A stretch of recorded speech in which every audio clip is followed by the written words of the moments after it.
دائما أبدا على حبيبك خير الخلق كلهم. بسم اللہ الرحمن الرحیم.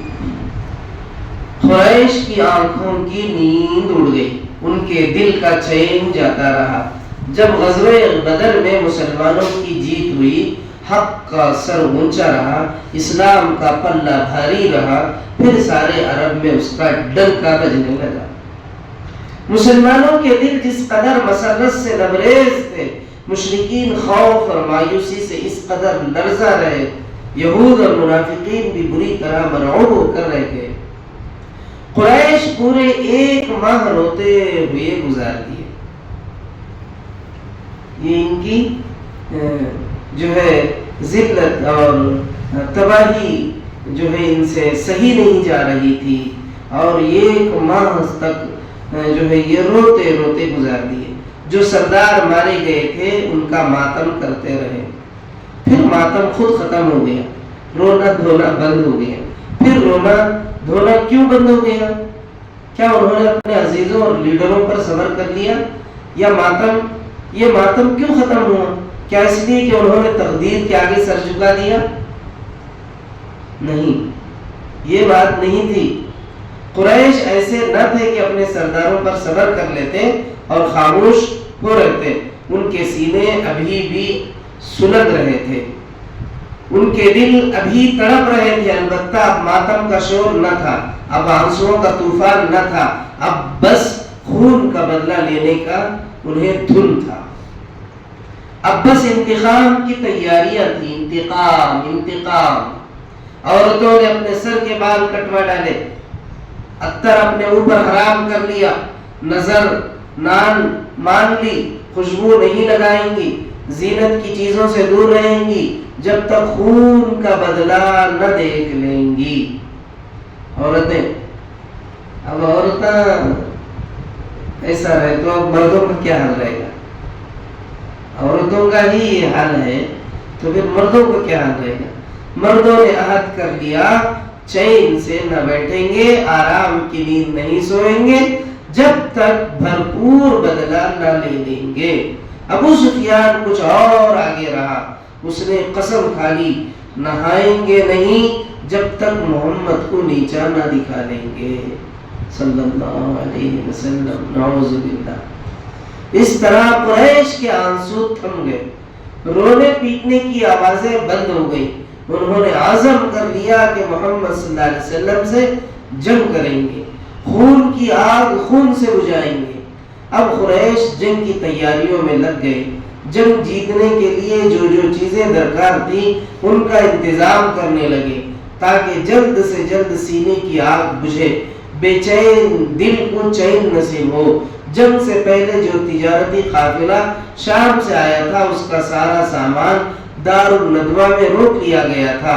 وہ جو کا تو محفوظ تھا، ابھی حصے کا بٹوارا نہیں ہوا تھا.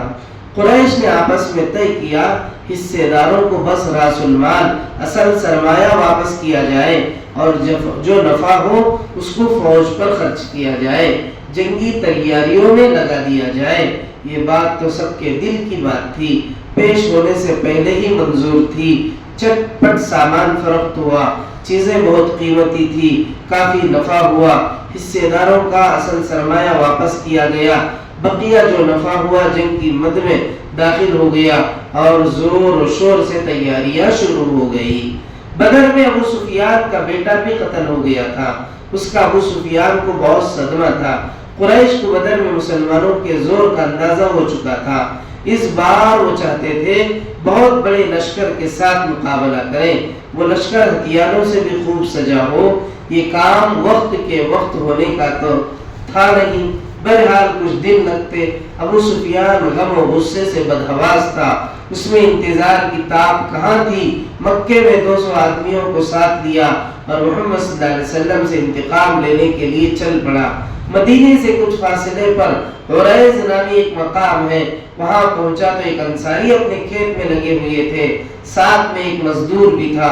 ان دونوں کو اس نے وہیں تیغ کر دیا، قتل کر دیا. 2 گھروں میں آگ لگا دی. کچھ کھجور کے درخت تھے ان کو بھی جلا دیا. ان باتوں سے اس کے نزدیک قسم پوری ہو گئی. یہ کام سے اس کی قسم، پانی نہیں لاتا تو قسم کھایا تھا نا، اب انہیں میں بدلہ لے لیا، قسم پوری ہوگی۔ وہ اپنے آدمیوں کے ساتھ بھاگ کھڑا ہوا۔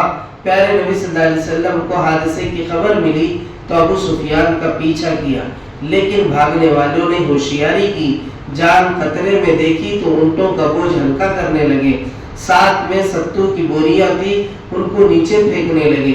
اس طرح کہیں جا کر ان کی جان چھوٹی اور وہ صحیح سالم واپس آ گئے۔ عربی میں ستو کو سویق کہتے ہیں، اس وجہ سے یہ واقعہ غزوہ سویق کے نام سے مشہور ہوا۔ یہ ذی الحجہ سن 2 ہجری میں پیش آیا۔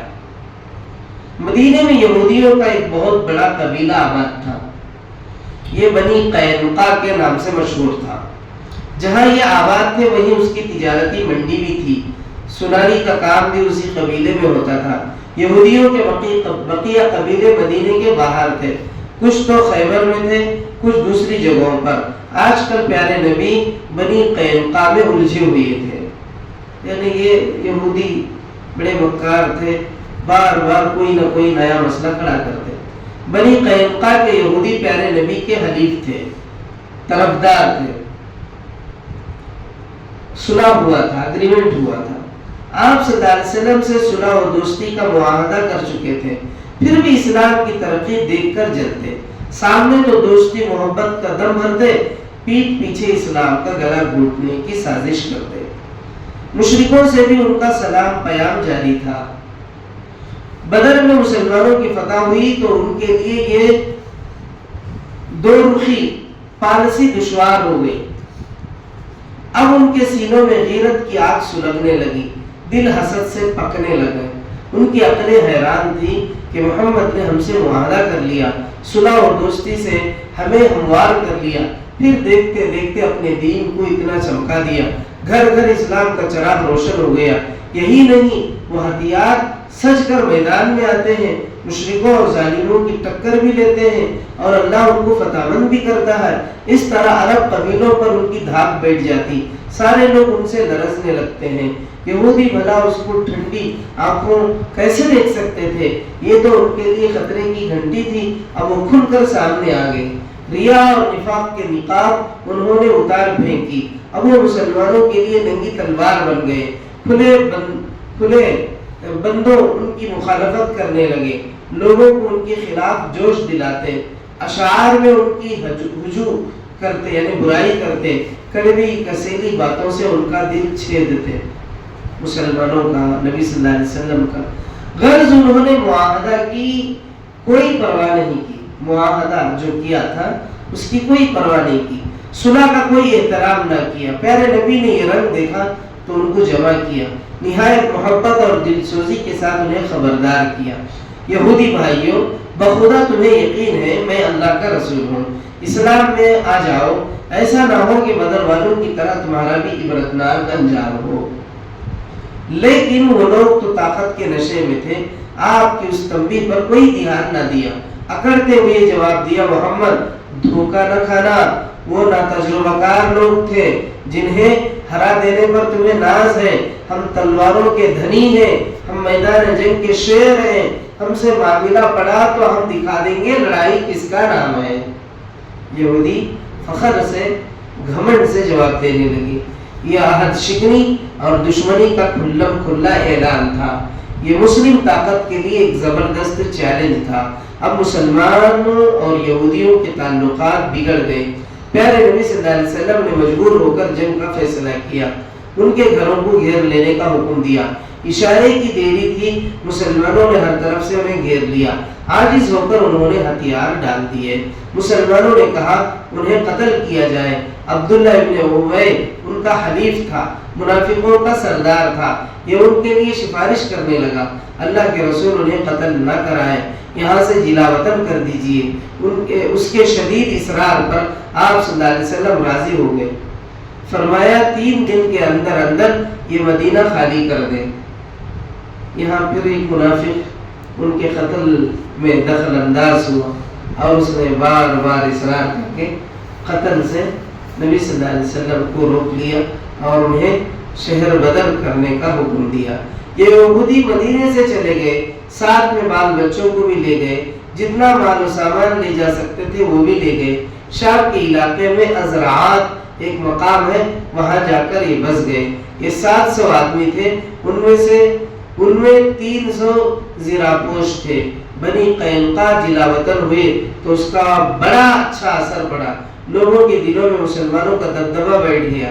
انہوں نے سوچا مسلمانوں کے حکم سے اتنا بڑا قبیلہ جلا وطن ہو گیا، وہ بھی اتنا دلیر اور بہادر قبیلہ، معلوم ہوتا ہے مسلمانوں کا زبردست یعنی قوت مسلمانوں کی بڑھ گئی ہے، ان کی طاقت کا کوئی ٹھکانہ نہیں رہا۔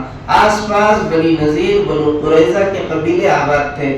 یہ دونوں قبیلے بھی یہودیوں کے تھے، یہ دونوں قبیلے بھی مسلمانوں سے سہم گئے۔ عرب کے دوسرے قبیلے بھی ڈر کر خاموش ہو رہے۔ کچھ قبیلوں نے سوچا اگر یہی حال رہا کچھ دنوں میں پورے عرب پر چھا جائیں گے، ان کے زور کا توڑ ہونا چاہیے، ان کے رعب کا خاتمہ ہونا چاہیے۔ انہوں نے یہ سوچا اور مدینے پر چڑھائی کی تیاریاں شروع کر دی۔ تو آگے آپ انشاءاللہ کل سنیں گے۔ اللہ ہمیں نبی صلی اللہ علیہ وسلم کی سچی قلب کی محبت عطا فرمائے، آپ کی اتباع اور فرما برداری کی توفیق عطا فرمائے۔